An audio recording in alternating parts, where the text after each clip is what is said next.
Revelations.Unveiled.Detroit.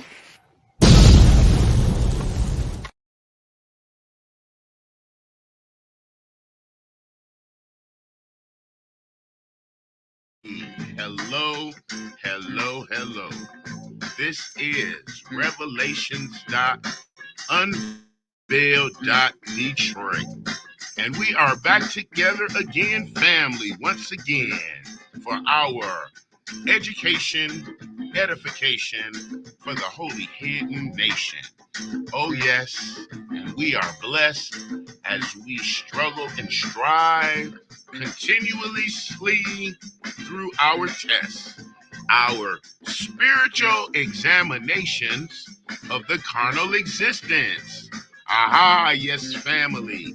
And so I am here once again today because I must say I was reviewing some information for a historical outline in preparations for yet another presentation of honor and humility as I come before you.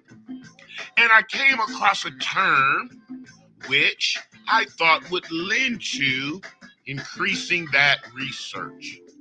And the term was called deadnaming.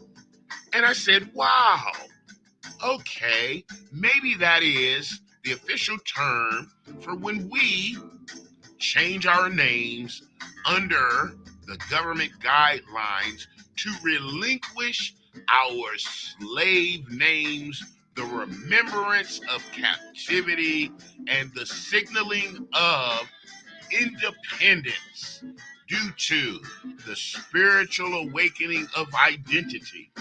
And so, as I went through the contents of the article, I found it to be just the opposite.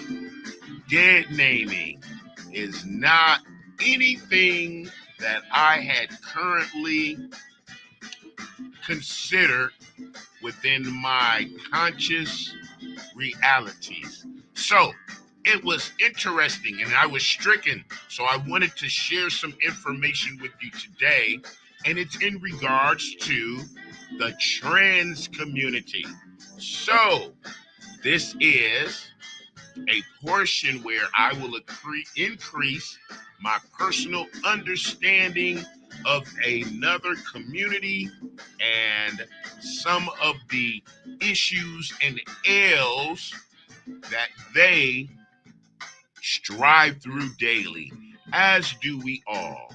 So, however, in reading and reviewing and mentally marinating on the information, there was a particular item that is rarely discussed, which seems to be at the root of many of the actions, determinations, and political preservation. So, we are going to go into deadnaming under the theme of trans travesty,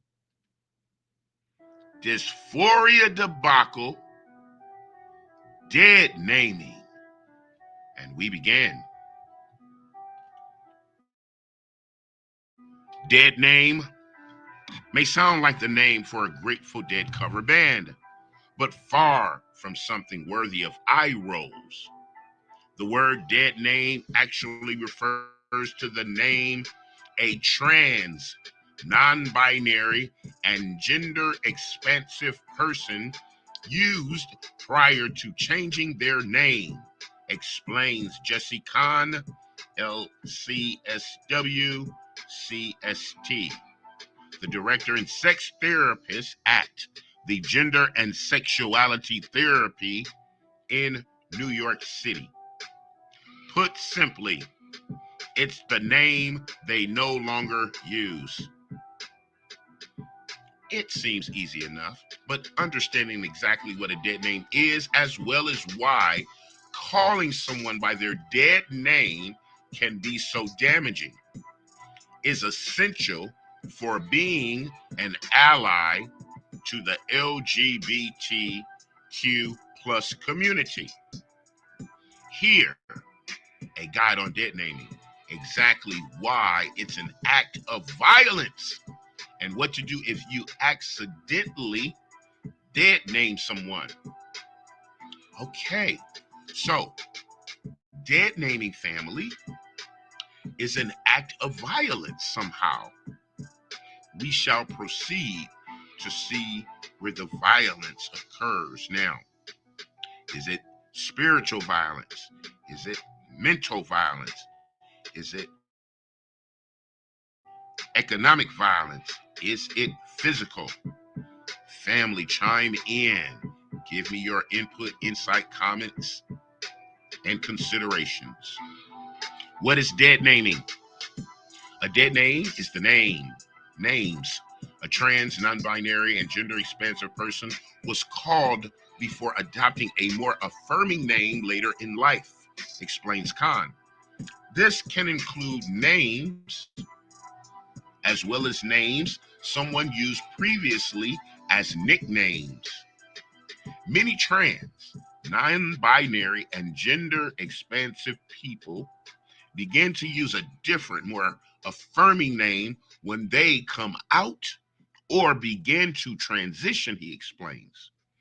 To draw on a pop cultural example, Juno star Elliot Pages announced that he'd be going by Elliot when he came out as transgender earlier this year. Okay.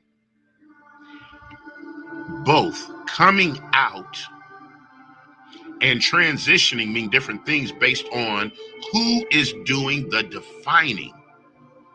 Generally, coming out is the term used when a person first shares their gender or sexuality with someone else.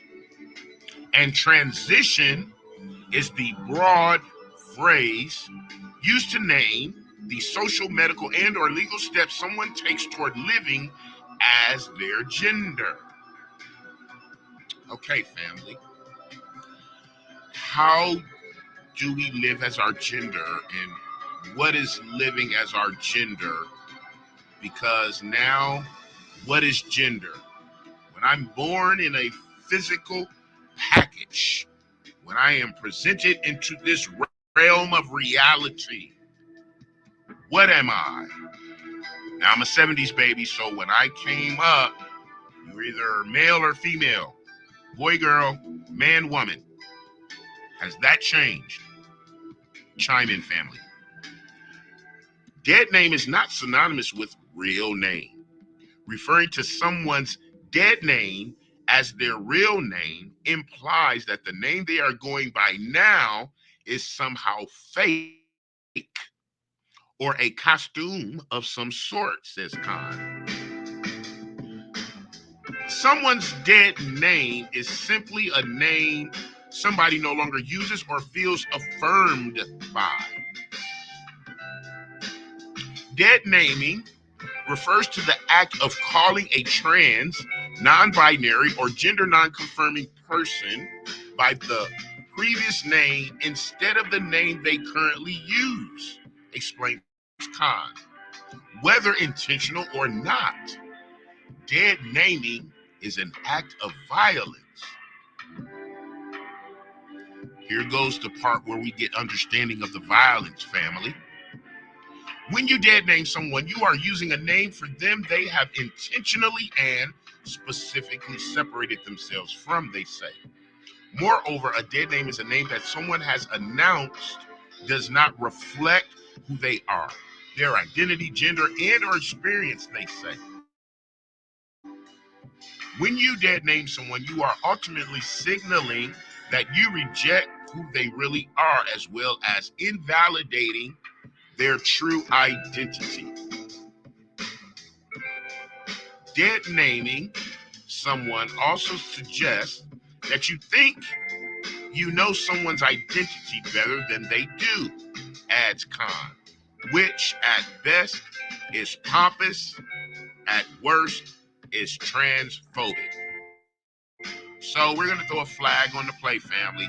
We are not afraid of trans people. There is no phobia against trans people.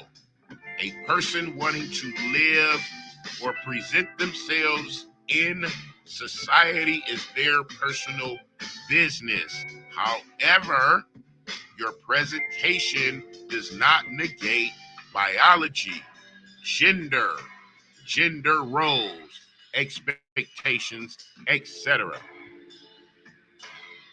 Dead naming someone in front of a coworker, friend, or stranger can also inadvertently out them, revealing or hinting at information about their sex assigned at birth that this person may not want anyone to know. Whoa, okay. So coming out means you're in somewhere. Why aren't you already out or in wherever inadvertently out someone means? Okay. And your sex assigned at birth. How does sex assigned at birth work? Is that some type of a list? Is it a visual inspection? Is it a tactile inspection review? How do we assign sex at birth? We definitely need to understand that. For example, if John made the decision to pass as a cisgender man every day at work, also known as live stealth, and you accidentally call him Julia in front of his coworkers, it may raise eyebrows. Wow, now that's a lot of information. So John is actually Julia and is identifying as cisgender, which must mean cisgender. Okay, so Julia wants to be John and wants to live like a man, which is called living in stealth. But if you accidentally call Julia her name, or if you call okay, so if you make a mistake and say Julia, it may have other people like, why is he calling her Julia? That's John. But he's actually really a woman living and appearing as a man. Okay. Okay. Similarly, if you call your non-binary friend Ari, Andrew, in front of your friend, your mistake may give your friend more information about Aries' genitals than Aries wants them to have. Okay, so binary or non-binary non-binary must be you don't say I'm a man or a woman, and then however you identify your titles or your names can identify your genitals. So, okay. I'm trying to absorb all of this, family, and as the line keeps tripping me up. Okay. In severe instances, this outing someone via dead naming could result in the person being subject to workplace discrimination, violence, and or harassment. To be very clear, dead naming refers specifically to the act of calling a trans person by their previous name. A cisgender person, that's a person whose assigned sex at birth matches their current gender. Okay, hold on. A cisgender person is a person whose assigned birth or assigned sex at birth matches their current gender, can be misnamed or called the wrong name, but they cannot be dead named. So if you refer to yourself as a man and you were born at or assigned at birth as a man, and if you were born as a female and you live as a female who was assigned at birth as a female, you are cisgender, or what men and women say are just regular people, men and women who are men and women. Okay, a man not trying to appear or look as a woman, and a woman that's not trying to live or appear as a man, what we call regular or normal people. Okay. When you call a cisgender person by a name other than the name they use for themselves, for example, their birth name, when they go by a nickname or a childhood name they no longer use, you are being disrespectful.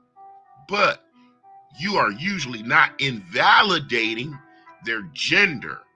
What? Okay. What's invalidating the gender? How do you invalidate a penis or a vagina? How do you invalidate that with any words? I have a person standing here, two people standing here, totally naked. One has a penis and testicles, the other has breasts and a vagina. How could I invalidate their gender? Further, rarely does wrongfully naming a cisgender person cause the same distress and gender dysphoria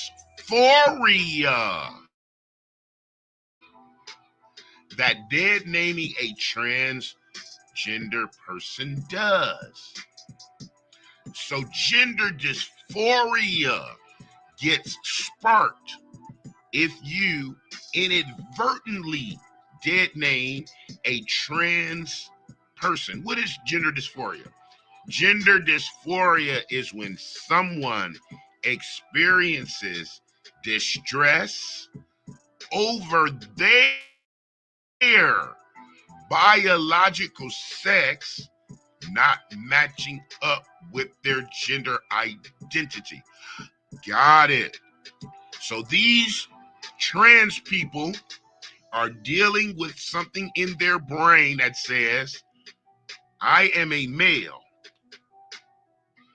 but I was born in a body with a vagina. Or I am a female, but I was born in a body with a penis. So that's the struggle that we're actually dealing with. The mental click of males, men born with a penis, actually wanting to, choosing to, or preferring to live or be women. And women who are born with vaginas wanting to live and be people with penises. So it is not about so much that we're dealing with a discrimination more so than identifying, treating, and assisting with a mental disorder called dysphoria. That's the root of the fruit. As a reminder, you cannot tell if a person is cisgender or transgender simply by looking at them. So if you're looking to avoid dead naming someone, simply call people all across the gender spectrum by the names they tell you they would like to be called. Don't overcomplicate it. Put simply, acknowledge the mistake and then move on gracefully. If you realize that you unintentionally dead named someone, apologize the moment you realize you've done so and move on, says James Vining, psychotherapist at Gender and Sexuality Therapy Center in New York City. Here's what that might look like.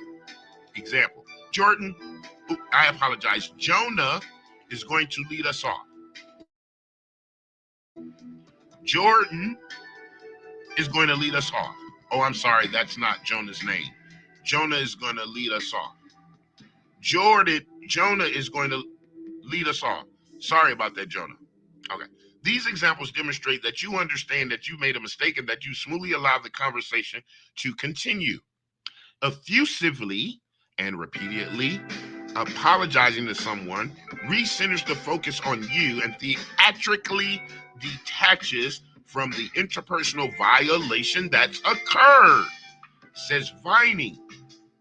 Moreover, it may be embarrassing for the person you dead name, who you have essentially turned into a spectacle with your own spectacle. Flag on the play, flag on the play. Listen, it's hard enough for me to remember my own name, my own circumstance and business. Now you want to interject a whole set of obligations and responsibilities on me for another person who is dealing with their own reality? No, sorry, can't do it. Moreover, it may be embarrassing for the person you dead name,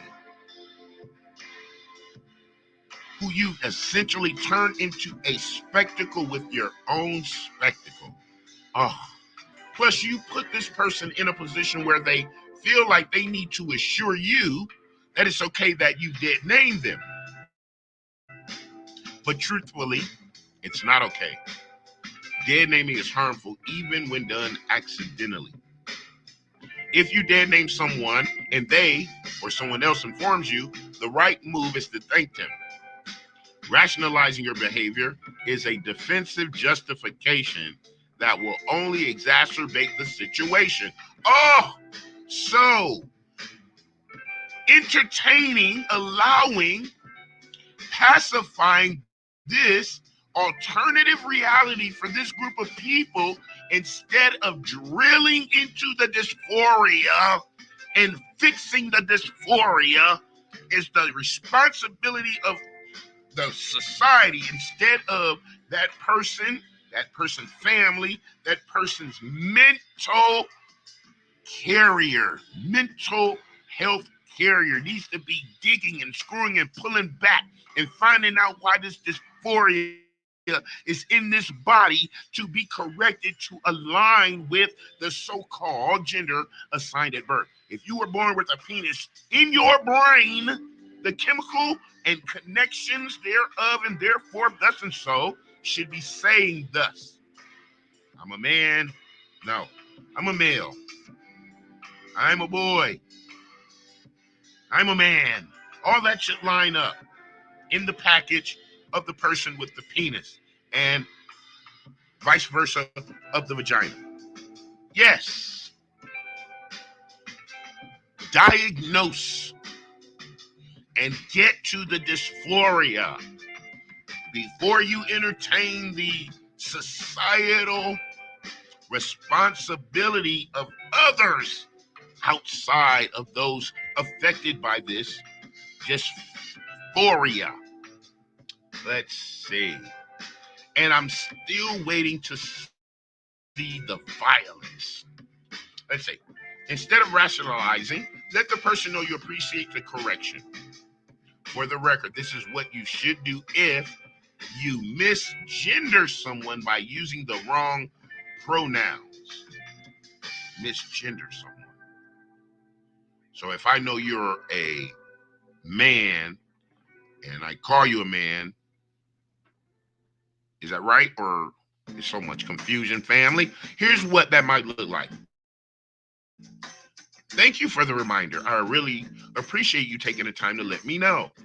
Yes, thank you. Then make an internal vow to do better next time. Oh my Lord. Make an internal vow? Wow. Indeed, you may genuinely feel anxious that the person you dead name will not forgive you. And it's possible that they won't, or at least not immediately. But again, constantly apologizing will likely have the opposite effect because it makes it likely their pain about, oh, wait a minute, will likely have the opposite effect because it makes their pain about you, says Viney. The best thing to do is to change your behavior when you interact with them the next time. Why don't we require of them to change their behavior? Have them change their behavior. Have them change their behavior. As the saying goes, the best apology of all is a change in behavior.